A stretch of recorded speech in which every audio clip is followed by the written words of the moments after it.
All right. Should we Look at my one. Yeah, that's okay.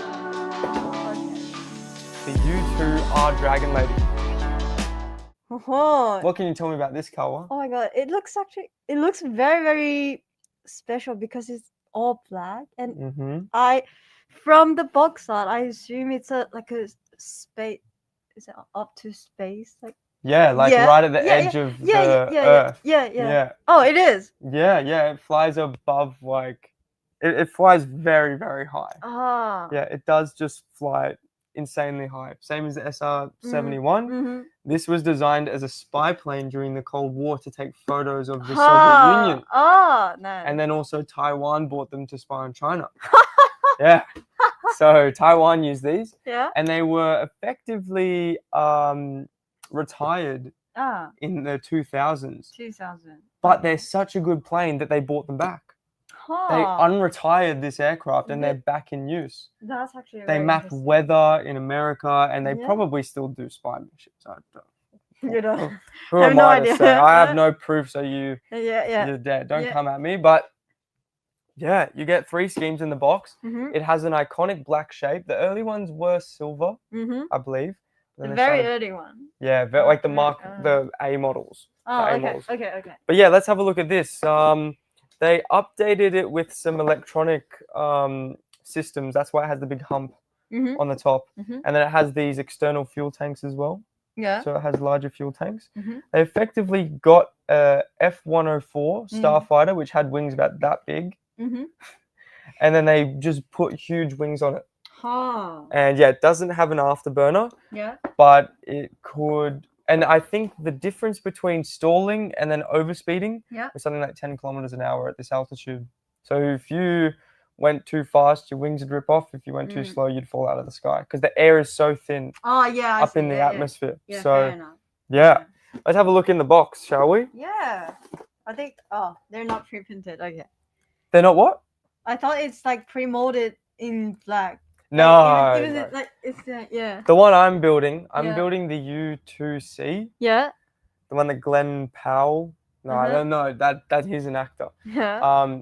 There's a famous gentleman that was shot down in the Soviet Union in one. Glenn Powers, I think. Yeah. He flew a U-2C and got shot down. Yeah. It was molded in black and it only had like 10 parts.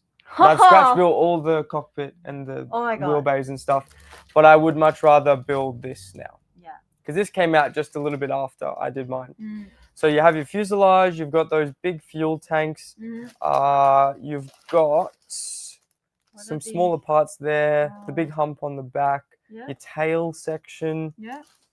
You've got clear parts here. You've got a nice instrument panel. Something that didn't come in mine. Oh. You've got the tub style for the cockpit. Yeah. Nose. Intake areas. Yeah. The actual intakes themselves. Turbo fans. It looks like there's a couple different types of. So you can choose. Yeah, you can choose a couple of parts. The landing gear. Yeah. The seat, and then your wings. Look at those, nicely riveted. Yeah. So just imagine that from there.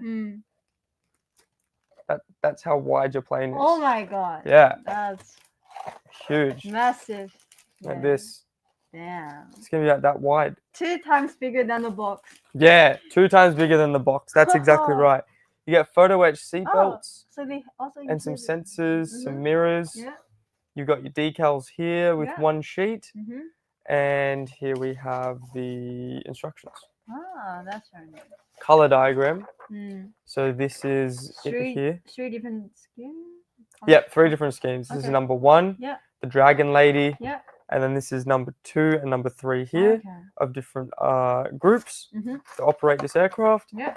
And then through the instructions, it'd actually be fairly simple to put together, I'd say. You get your, it's gonna like a quick build. Yeah, very quick build. Yeah. Got your cockpit going together down here, the rear tail wheel, you've got the exhaust going there, you've got the nose. Well, it's not even a nose gear, really.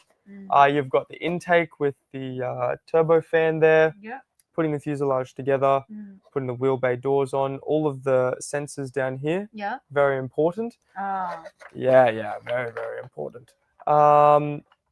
You've got the hump going on here. Yeah. You've got the tail going in, intake sections, canopies. And then you're building up the wings. Ah, that's the, So yeah, you have the option for the front. Oh, I can see. Yeah. There's a couple of different versions that you can do. The tail wheels were designed to drop off after takeoff. It is? Oh, sorry, the guiding wheels for the wings. Okay. They just fell off after it took off, and then when it would land, it had like titanium on the ends of the wings, and it just scraped. Ah. Yeah. But these were notoriously tricky to land.